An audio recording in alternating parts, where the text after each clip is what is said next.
बाकी दुश्मनियां तो वक्त के साथ साथ खत्म भी हो गई, लेकिन ये सुलह आज तक नहीं हो सकी। सबसे बड़ा जो रोल अदा किया ना, वो लाहौर पुलिस ने किया। 82 अफराद वो इस दुश्मनी की भेंट चढ़ चुके हैं। कितनी प्लानिंग होगी कि लोगों को पता था मारने वाले को आज बल्लाज ने यहाँ पे आना है। इसमें सियासतदान और पुलिस, इनका बड़ा अहम तरीन रोल है। पाकिस्तान के अंदर सियासतदानों ने हमेशा दुश्मनियों को परवान चढ़ाया है। शूटर भी पुलिस के हैं? ये बिल्कुल पुलिस का है। पुलिस चाहती तो ये लाहौर में एक भी दुश्मनी न रहती। आपको बहुत से लोगों की नामालूम लाशें मिलती हैं, किसी जगह काम करके आते हैं, फिर उसका मुद्दा खत्म करने के लिए उसे मार दिया जाता है। बिस्मिल्लाहिर्रहमानिर्रहीम। अस्सलाम वालेकुम नाजरीन, आप देख रहे हैं एक न्यूज़ और मैं हूं बिलाल जफर। नाजरीन, गुज़िश्ता 4 रोज़ पहले लाहौर में एक बहुत बड़ा इंसिडेंट पेश आया, जिसमें नामी ग्रामी टीपू टक्कावाला के बेटे अमीर बालाज अपनी जान से हाथ धो बैठे। ये ख़ानदानी दुश्मनी चलती आ रही थी। इस दुश्मनी में आज तक कितने अफराद लुक़मा अजल बन चुके हैं और कितने लोग जो हैं इससे मुतासिर हुए हैं, इसमें पुलिस का क्या किरदार रहा है, ख़ानदानी दुश्मनियों के हवाले से आज मेरे साथ सीनियर तज्ज़ियाकार और अपने वक्त के मंजे हुए क्राइम रिपोर्टर राना अजीम साहब मौजूद हैं। इनसे बात करते हैं। अस्सलाम वालेकुम सर। वालेकुम अस्सलाम। अच्छा राना साहब, ये इंसिडेंट हो गया, आपने भी देखा, मैंने भी देखा, इंटरनेशनल मीडिया पे भी जो है ये चल रहा है। इंडिया ख़ास तौर पे बड़ा फॉलो कर रहा है इस चीज़ को और चला रहा है और बहुत व्यूज़ भी ले रहा है। तो क्या कहना चाहेंगे, ये बहुत हाई प्रोफाइल मर्डर है, दुश्मनी के बारे में, इन सारी चीज़ों के बारे में आपकी क्या राय है? बिस्मिल्लाहिर्रहमानिर्रहीम। अस्सलातु वस्सलामु अलैका या सय्यदी या रसूल अल्लाह, अस्सलातु वस्सलामु अलैका या सय्यदी या हबीब अल्लाह। हमें ये गौर करना होगा कि ये दुश्मनी हुई कहाँ से। देखें, ये लाहौर शहर के अंदर ना 4 बड़ी दुश्मनियाँ होती थी। एक दुश्मनी थी तीफी भट्ट वर्सेस बिल्ला ट्रक्का वाला, जो टीपू ट्रक्का वाला का वालिद था। और एक दुश्मनी थी लाहौर में माजा सिख वर्सेस शेख रोहिल असगर के वालिद साहब शेख असगर। और एक दुश्मनी थी मौला जट और नूरी नथ, जिसको हम फिल्मों में देखते हैं। और एक दुश्मनी थी लाहौर में सबसे बड़ी के कुंबा कसाई वर्सेस उनके जग्गा गुज्जर। बस ये लाहौर की 4 बड़ी दुश्मनियाँ थी। इन 4 बड़ी दुश्मनियों से पहले जो दुश्मनी होती थी वो लियाकत बलोच के भाई सादत बलोच वर्सेस उनके एक भट्ट फैमिली थी, उनके साथ थी। और ये दुश्मनियाँ चलती थी। अब बाकी दुश्मनियाँ तो वक्त के साथ साथ ख़त्म भी हो गई, उनके ख़ानदान भी ख़त्म हो गए। नूरी नथ का जफरी नथ बेटा जफरी नथ जो था वो लक्ष्मी चौक में मारा गया।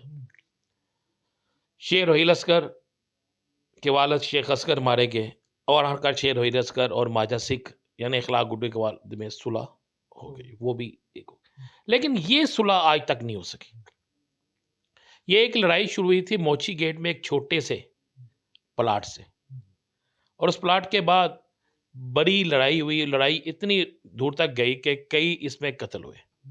फिर उसमें हनीफा, बाबा, बोला सुनियारा, आतिफ चौधरी, अमीर अली, बड़े बड़े नाम जिनके नामों से फिल्में बनी। ये फिर इस लड़ाई में सबसे बड़ा जो रोल अदा किया ना, जब जो चीज़ आप जानना चाहते हैं, वो खौफनाक रोल वो लाहौर पुलिस ने किया। लाहौर पुलिस के 2 ग्रुप बन गए। एक ग्रुप एक तरफ चला गया और दूसरा ग्रुप दूसरी तरफ चला गया। और आपने देखा कि एक वक्त में बिल्ला ट्रक्का वाला कत्ल हुआ और उसका कत्ल भी इन्हीं लोगों पे पड़ा। और लेकिन उसे मारा उसी के गनमैनों ने, जो एक वक्त में उनके गनमैन होते थे, हनीफा और बाबा। बाद में वो बागी होके दूसरी तरफ चले गए। फिर टीपू आया, उनका बेटा। टीपू को एयरपोर्ट के ऊपर मारा गया, वो भी एक शूटर ने मारा। और ये भी जो वाक़या हुआ, ये भी एक शूटर ने मारा। ठीक है, पुलिस के मुताबिक ताने बाने सारे मिल गए हैं, सारा कुछ हो गया। लेकिन इसमें सोचने वाली बात है कि समझने वाली बात है कि इतनी दुश्मनियों में इतने लोग, अब तक जो मेरे पास इंफॉर्मेशन है 82 अफराद, 82 अफराद जो हैं, जिनमें कुछ गनमैन्स हैं, कुछ इनके लोग हैं, वो इस दुश्मनी की भेंट चढ़ चुके हैं। 82 अफराद बिल्ला ट्रक्का वाले लड़ाई में? हाँ हाँ, इस लड़ाई में मतलब किस तरह होता है, इसमें इस तरह होता है कि आप किसी एक के साथ हैं तो आप भी उसी की जद में आ गए। ये नहीं कि उसी फैमिली से ये 82 मरे, उस उन ग्रुपों से तल्लक रखने वाले। मतलब टीपू ट्रक्का वाले के साथ बाबर बाग ट्रक्को डेरिया, ये ग्रुप उसके साथ था। और उसके बाद आबद बॉक्सर अब इनके साथ था, एक वक्त में वो गोगी भट्ट के साथ था। ये चीज़ें चलती जा रही थी। इसी तरीके से गोगी भट्ट जो है उसके साथ भी, या तिफी भट्ट के साथ भी एक बड़ा ग्रुप था। ये चीज़ आपको याद होगा कि बिल्ला ट्रक्का वाला का बेटे टीपू वाला, पहली दफ़ा जो कातलाना हमला हुआ था वो किसी ऐसे सुनसान इलाके में नहीं हुआ था, बल्कि सिविल कोर्ट के बाहर हुआ था, जिसमें वो शदीद ज़ख्मी हो गया था और दूसरे हमले में वो 2 दिन बाद ज़िंदगी की बात यार किया। और आप ये वाक़या वो देखें, ये जो वाक़या हुआ है, इस वाक़ये में कितनी प्लानिंग होगी कि लोगों को पता था मारने वाले को कि आज बल्लाज ने यहाँ पे आना है। उसे पता था कि बल्लाज को मैंने किस वक़्त टारगेट करना है। क्या उस शादी वाले घर से कोई साथ था? क्या बल्लाज के करीबी साथियों में से कोई इन्फॉर्मर था? क्या किसी पुलिस वाले ने इत्तला दी थी? कोई ना कोई तो था ना। लेकिन इस सारी सूरत-ए-हाल में मैं आपको बड़ा क्लियर करूँ, इसमें सियासतदान और पुलिस, इनका बड़ा अहम तरीन रोल है। सियासतदान मतलब बिलाज ने मुस्लिम लीग नून को भी जॉइन कर लिया था, ये भी वजह हो सकती है? नहीं, ये नहीं वजह। मैं बता दूँ कि पाकिस्तान के अंदर सियासतदानों ने हमेशा दुश्मनियों को परवान चढ़ाया है। वो हमेशा दुश्मनदार लोगों को अपने साथ रखते हैं, अपने वोटर्स को या अपने मुखालफिन को दबाने के लिए। तो इसलिए देखें ना, बलाज तहरीक-ए-इंसाफ में भी रहा, बलाज मुस्लिम लीग नून में भी आया और तहरीक-ए-इंसाफ से पहले बलाज मुस्लिम लीग नून में ही था। और उसका जो दफ़्तर था, जो शायद जहाँ पे अड्डा है, उसी अड्डे के साथ जो दफ़्तर होता था, वो मियाँ शहबाज शरीफ का सेक्रेटेरिएट होता था। तो ये सेक्रेटेरिएट होता था और वहीं पे मियाँ साहब आके बैठते थे और जावेद अशरफ, अल्लाह उसको जन्नत नसीब करे, वो उसको चलाता था, उस दफ़्तर को। तो ये तो एक दुश्मनियाँ हैं और ये इसलिए ये इश्यू बहुत ज़्यादा हाईलाइट हो रहा है कि पाकिस्तान के अंदर हम जमहूरियत की बात करते हैं, पाकिस्तान के अंदर कानून और आइन की बात करते हैं। और उस कानून और आइन में कोई चीज़ भी जो है अभी तक तो हमें वो नज़र नहीं आई कि क्या हमने दुश्मनियाँ ख़त्म करवा दी। मुझे एक बात बताएं कि मैं आपके प्रोग्राम में ये इंकशाफ कर देता हूँ, ये सब गलत है कि 4 लोग थे। मैं चैलेंज से कह रहा हूँ कि इस पूरी फायरिंग वाक़ये में, इस मर्डर में, वहाँ पे 12 लोग थे। 12 लोग। जी, आप अगर उसकी फुटेज को उठा के देखें, जिस वक़्त बलाज पे फायरिंग हुई है, उस वक़्त फायरिंग 2 तरफ़ा हुई है। एक तो 2 अफ़राद वो हुए जिन्होंने फायरिंग की। आप उसके बाद देखें, जैसे ही बलाज को गोलियाँ लगती हैं, तो बहुत सी अंधाधुंध फायरिंग शुरू हो जाती है। वो जिस पे औरतों की चीखों की आपको आवाज़ आएगी, वो फायरिंग करने वाले कौन थे? तीसरी बात कि बिल्कुल शादी हाल के बाहर भी लोग फायरिंग कर रहे हैं। फिर एक ब्लैक डाला, अंधाधुंध फायरिंग करता हुआ वहाँ से जाता। आप ज़रा गौर करें कि लाहौर में जितने भी प्रॉपर्टी के कारोबार हैं, वो कहाँ से शुरू होते हैं? वो इन्हीं लोगों से शुरू होते हैं। और तीसरी चीज़ जो सबसे बड़ी ज़रूरी है, इस चीज़ से भी आगे जाके, पहले होता था एक बदमाश दूसरे बदमाश को मारता था, दुश्मनी होती थी। अब मरवाया जाता है शूटर के ज़रिए। और शूटर जो है आपके लाहौर के 3 इलाकों में इस वक़्त शूटर हैं। पहले नंबर पे है मालीपुरा, जो रावी रोड का इलाका है। दूसरे नंबर पे है बादामी बाग और तीसरे नंबर पे है भगतपुरा। इन 3 इलाकों में शूटर मौजूद हैं और इन शूटर्स को बाकायदा पे किया जाता है। 25,000 रुपए में बंदे को गोली मारना, 50,000 रुपए में उसकी जान लेना और 1 लाख रुपए में 2 बंदों को मारना। ये पुलिस के इतने कॉम्पिटेंट अफ़सर हैं सीआईए के, उनको तो पता ही होगी ये डिटेल्स। क्यों आप मुझसे ऐसी बात पूछना चाहते हैं? अगर मैं ये कहूँ कि शूटर भी उनके हैं तो फिर? शूटर भी पुलिस के हैं? जी बिल्कुल पुलिस का है। मैं आपके प्रोग्राम के तवज्जुह से कहता हूँ, मुझे बुला लें किसी जगह, बुला के बाकायदा मेरे सामने बिठा दें, तो मैं नाम ले दूँगा कि कौन-सा शूटर किसका है। मैं नाम ले दूँगा कि किस शूटर के किससे ताल्लुकात हैं। मैं नाम ले दूँगा कहाँ पे कौन खड़ा। देखें, मैंने अपनी ज़िंदगी का एक बड़ा हिस्सा क्राइम की बीट पे निकाला है और हमने उस वक़्त, जिस वक़्त इलेक्ट्रॉनिक मीडिया नहीं होता था, हमने ये किया हुआ है। तो अब भी मुझे भी पता है। मुझे एक बात बता दें, एक शूटर पाकिस्तान से 40 मुकदमात में मुलव्वस हो और बआसानी बैरून मुल्क चला जाए, उसको कोई ना कोई तो कानून की पुश्तपनाही हासिल होगी ना। मुझे पता है कि एक शूटर कहाँ पे है, तो क्या पुलिस को नहीं पता होगा? तो क्या क्या वजह है कि पुलिस उन पे कार्रवाई करने से गुरेज़ है? मैं फिर वही कहूँगा, जब चोर और चौकीदार आपस में मिल जाते हैं ना, तो फिर चोरी होती मतलब है। आपकी बात से ना सर मैं अंदाज़ा लगा रहा हूँ कि पुलिस चाहती तो ये इतना बड़ा इंसिडेंट ना होता।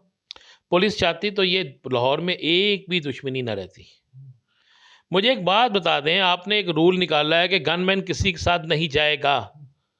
144 लगाई है ना? तो ये जो इतने 20-20, 25-25 गनमैन थे, वो किस तरह गए?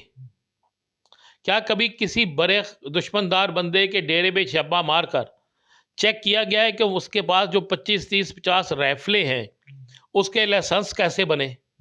वो जिन लोगों के पास वो राइफ़लें पकड़ी होती हैं, उन लोगों का बैकग्राउंड क्या है? कभी ये किसी ने पूछा? अब ये जो शख्स जो शूटर था, 4 इसकी शादियाँ थी, ठीक है? इसने सिम जितने दिन पहले ली, अब उसकी बीवी बता रही है कि वो फलाँ-फलाँ शख्स का। तो फिर मुझे बताएँ कि ये सारा कुछ जो है वो किसी की मर्ज़ी के बगैर तो नहीं ना हो सकता। दरअसल ना हमारे बेगार बरा है। आप मुझे एक बात बता दें कि ये जितने बदमाश गुज़रे हैं, नाजी भट्ट, भोला सुनयारा, हुमायूं गुज्जर, आतिफ़ चौधरी, इनके नामों की फ़िल्में बनी, और जब इनके नामों की फ़िल्में बनेंगी, रियाज़ गुज्जर, और इन फ़िल्मों को देखने हमारा यंगस्टर जाएगा, तो फिर वो अपने हाथ में पिस्टल ही पकड़ के वो कहेगा यही मेरे लिए बेहतर है। अगर यहाँ पर सलाहुद्दीन अय्यूबी और अर्तुगरुल गाज़ी ऐसे ड्रामों को, फ़िल्मों को आप टीवी पे और उन पे दिखाएँ सिनेम्स के अंदर, और पाबंदी लगा दें कि मौला जट से लेकर कोई ऐसी फ़िल्म नहीं होगी जिसमें हथियार का इस्तेमाल है। तो आप देखेंगे कि जो आप दिखाएँगे ना, आप उसी के मुताबिक मुआशरे को बनाएँगे। और तीसरी चीज़ ज़हन में रखिएगा, ये शूटर जो मरा है, इसकी फोरेंसिक करा लें, इसको 100% आइस का नशा कराया होगा। पाकिस्तान में जितने शूटर होते हैं, उन्हें पहले आइस का नशा करवाया जाता है, उसके बाद उन्हें टारगेट पे भेजा क्या जाता सर इसमें सिपारी-विपारी वाला कोई सीन तो नहीं है? है। नहीं, स्पारी तो स्पारी है ना भई, शूटर को आप क्या कहते हैं? स्पारी यही होती है, शूटर को कहते हैं भई आपको ये मैं 2 लाख रुपया दे रहा हूँ या 1 लाख रुपया दे रहा हूँ, ये सामने बंदा खड़ा है, उसको मार दो।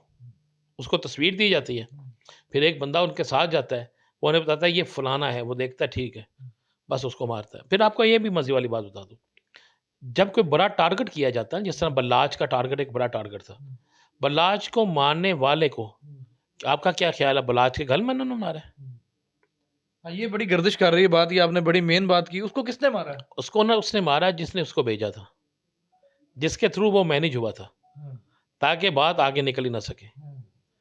आपको बहुत से लोगों की नामालूम लाशें मिलती हैं, ये वो नामालूम लाशें होती हैं, जो किसी इवेंट पे किसी जगह काम करके आते हैं, फिर उसका मुद्दा ख़त्म करने के लिए उसे मार दिया जाता है। ये सारा होता है। अच्छा, राना साहब मुझे आखिर में ये बता दें कि गोगी भट्ट, तीफी भट्ट ग्रुप जो है वो भी मुस्लिम लीग नून के हमायती हैं। उनकी भी मैंने फ्लैक्सें शाह आलम और ग्वाला मंडी में लगी देखी। उधर से बराज अमीर दोबारा नून लीग में शामिल हुए, उनकी भी फ्लैक्सें लगी देखी।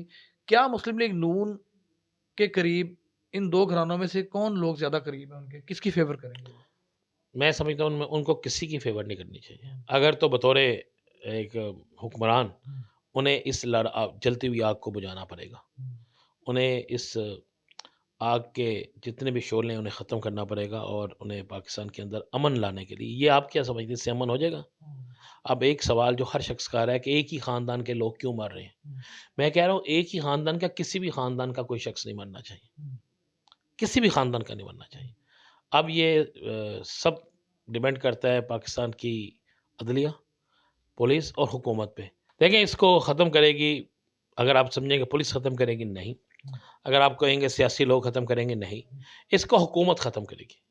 पहले इंसाफ दे, और उसके बाद इस जलती हुई आग पर पानी डालने के लिए दोनों फैमिलीज़ की सुलह करा दे। देखिए, मैं तो कह रहा हूँ माज़ी का एक बड़ा मशहूर है, माजा सिख और शेख रोहिल असगर के वालिद शेख असगर में अगर सुलह हो सकती है, नूरी नाथ और मौला जट की फैमिली में अगर सुलह हो सकती है, तो फिर ये सुलह तो बड़ी है ही नहीं।